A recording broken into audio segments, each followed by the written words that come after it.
Hello everyone, welcome সবাইকে আরো একটা ভিডিওতে। দুদিন আগে বাড়িতে সাপ ঢুকেছিল, যার ভিডিওটা আমি শেয়ার করেছি অলরেডি। আজকে আবার সেই ক্লিপটাই শেয়ার করছি। দেখুন, শোকেশের উপরে, এই পুতুলের উপরে সাপটা স্পষ্টই কিন্তু দেখতে পাওয়া যাচ্ছে।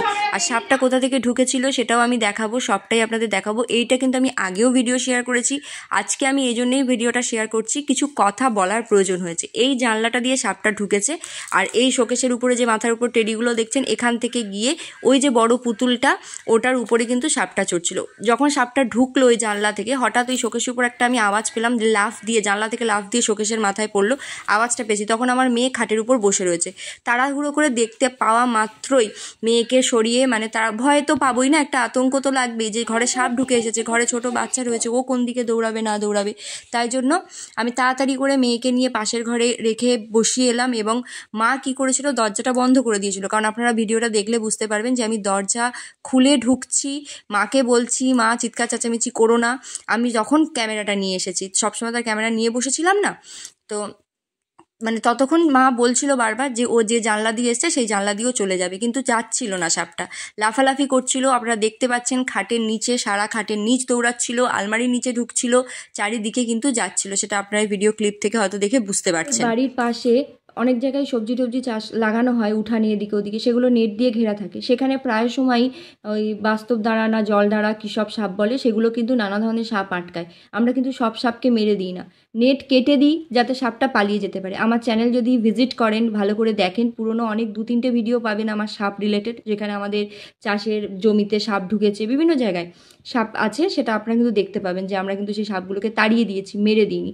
আমরা কোনো শিকারী নই, জঙ্গলে ঘুরে ঘুরে গিয়ে পশু পাখি শিকার করি না। সাপ ঘরে ঢুকেছিল, সেখানে আপনারা বলুন, নিজের সন্তানের লাইফ আগে, নিজেদের সেফটি আগে, নাকি পশুটার প্রাণ আগে? আমার কাছে কোনটা হবে? কোনটাকে আমি বেশি প্রেফার করব? যে আমার সাপটাকে আমি কি করব যখন এটা কিন্তু আপনারা দেখলে বুঝবেন যে অল্প সময়ের নয়, যতটুকু সময়ের ভিডিওটা দেখানো হয়েছে আপনাদের ততটুকু সময়ের নয়, অনেকটা সময়। দেখবেন আপনারা, দরজা খুলে এসেছি আমি, ততক্ষণ আমি জানি সাপটা আছে, তার মানে আমি আরও আগে থেকে জানতাম সাপ আছে। সেগুলোর কিন্তু ক্লিপ নেই, আপনারা কিন্তু দেখেননি।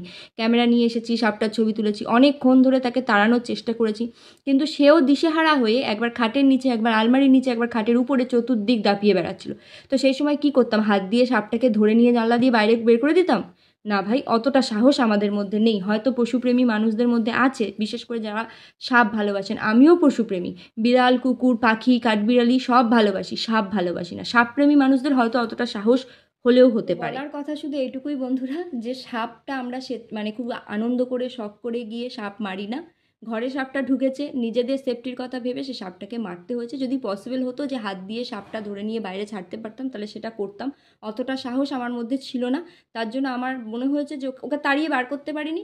আর এমনিতে আমি জানি যে বিষধর জিনিস সাপ, ওকে মেরে বের করা ছাড়া আমার কাছে, ওকে যদি আমি না মারতাম, ওকে তাড়াতে গেলে ও এসে আমাকে কাটতো। তো জানি না কতটা পয়জন হতো, কতটা হতো না, অতটা জ্ঞান আমার সত্যিই নেই। ভয় আতঙ্ক থেকে মেরে দিয়েছি। আমার মনে হয় না যে ওইটুকু একটা বিষধর প্রাণীকে মেরে আমি এমন বিশেষ কোনো ক্ষতি বা অপরাধ করে ফেলেছি। আর যদিও বা করে থাকি, পশুপ্রেমী মানুষদের মনে যদি কষ্ট হয়ে থাকে, তো তার জন্য আই এম সরি। কিছু করার নেই আমার এ ব্যাপারে। তবে আবারও বলবো, আমরা কোনো শিকারই না, বনে জঙ্গলে ঘুরে ঘুরে পশু পাখি শিকার করি না।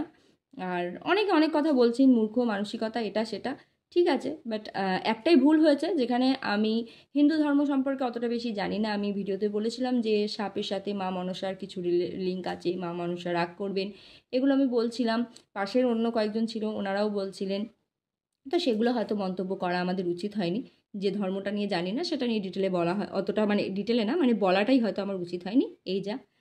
তো এইটুকুই আমার বলার ছিল, যে আমি এখনও মনে করি না যে একটা সাপ আমার ঘরে ঢুকে এসেছিল।